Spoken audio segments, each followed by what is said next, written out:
Our topic is all about the importance of first aid for senior high school students from Arellano University Andres Bonifacio campus amidst disaster. We determined that it was significant and worthy research because first, student will be educated on how to properly manage their injuries by utilizing the first aid, along with the guidelines on how and when to use them for providing quick relief to those who require it. The objective of this instructional course is to provide students with the knowledge and skills required for the effective handling injuries and medical. The conducted research paper can serve as valuable addition to knowledge of teachers, especially in the field of dealing with unexpected disasters. Moreover, educators can also share the information and insights gathered from the research with their students. This exchange of information can create a positive learning experience from both parties while promoting greater awareness of the importance of disaster preparedness. This research paper has the potential to be a useful resource for educational institutions, as it contains valuable information that can school administrators in managing their situation effectively. The research paper conducts an in-depth analysis of pertinent data that highlights various aspects of school administration that have scope for improvement. By referring to the research, school administrator can also gain insight into the areas that require attention, devise a strategy to foster growth, and creating nurturing environment for students. The research paper is aimed to describe the importance of such research to educational institutions as a whole.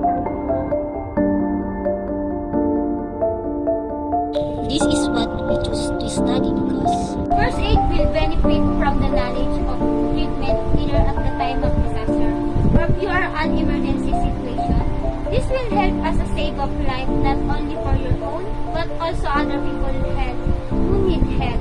At least, if everyone knows the basic of first aid, people prefer it a life of saving method because it requires a method of first aid. Especially, it has a common sense to those who have an accident or injuries. So, we should be feel that people are safe that day.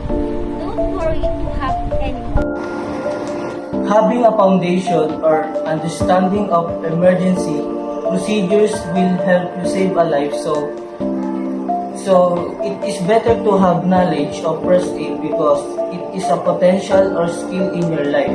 In case you are in an accident, because it can be compared to a medical expert because it is not categorized as a medical treatment. If everyone knows the basic remedy, it is a great honor to yourself because it will be of great benefit to people and communities, and it will bring about change.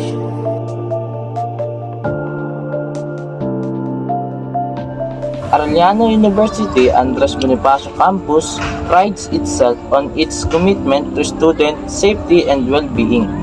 When disaster strikes, it's essential that students possess the skills and knowledge to respond quickly and effectively.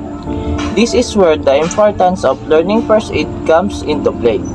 In this video, we'll explore the importance of learning first aid for senior high school students from Arellano University Andres Bonifacio campus amidst disaster.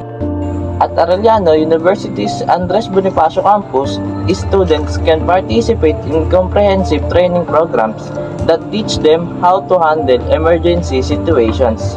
These programs provide a wealth of knowledge and practical skills that are crucial in responding to crisis. Students learn how to assess the situation, identify potential hazards, and respond appropriately.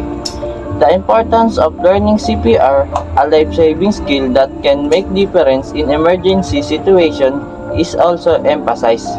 Learning first aid is not just about gaining knowledge, but also about developing sense of responsibility and care for others.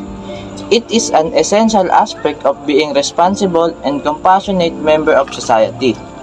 Arellano University Andres Bonifacio campus recognized the importance of learning first aid for each student amidst disaster.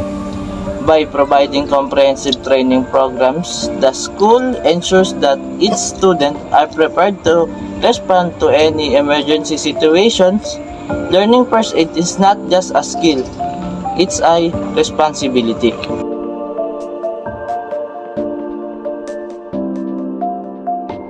When selecting a sample for our research on first aid, we aim to ensure that it was both representative and sufficient for answering our research questions.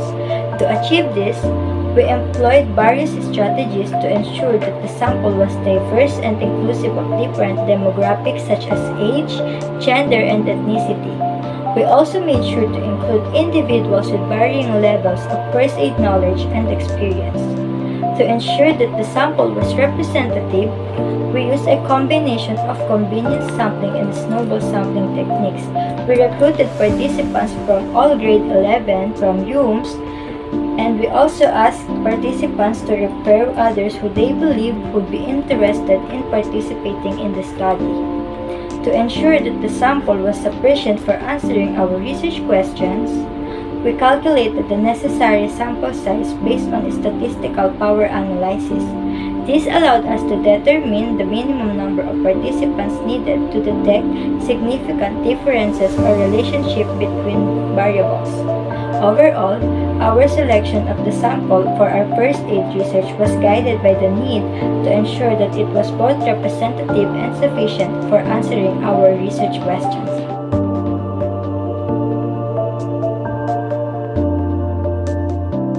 This research aimed to evaluate the level of awareness and practices of first aid education among senior high school students in Arellano University's Andres Bonifacio campus.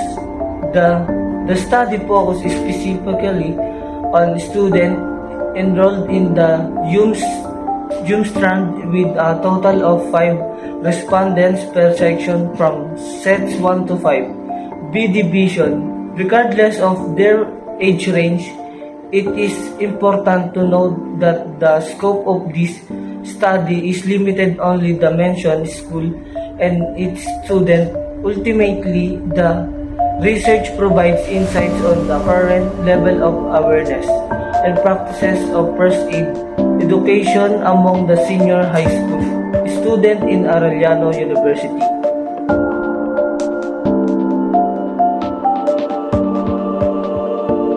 This study about the importance of learning first aid for senior high school students from Arellano University and Bonifacio campus amidst disaster assume that the senior high school student can learn more about first aid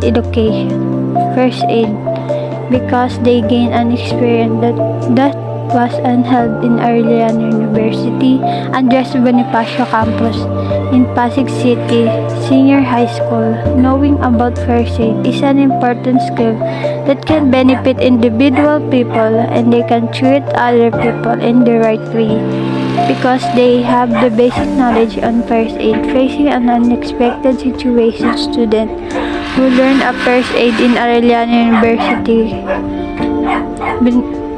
Bonifacio campus can assist the situation with a calm mind and treating the wounds or health situation by having some knowledge about first aid. This will gain more confidence and become capable individual to assess an emergency situation such as natural disaster, man-made disaster, etc. They may encounter through their daily life. Additionally, it would make the assumption that the integration of the first aid education program into the curricula of the school may encounter a number of difficulties, including financial and training constraints, and it emphasizes the need of efficient solution to these difficulties. Finally, it is assumed that in the specific context of Arellano University and Bonifacio campus, this will offer insightful information regarding the significance and advantages of first aid education for senior high school students with care and help provided to the victims who have gone through some kind of accident or health emergencies. It is true to be very important and helpful procedure whenever this is an emergency situation. First aid is an essential aspect of emergency medical care that can significantly impact the outcome of an injury or illnesses. It provides prompt and appropriate first aid that can improve the chances of survival and reduce the severity of the injury or illnesses.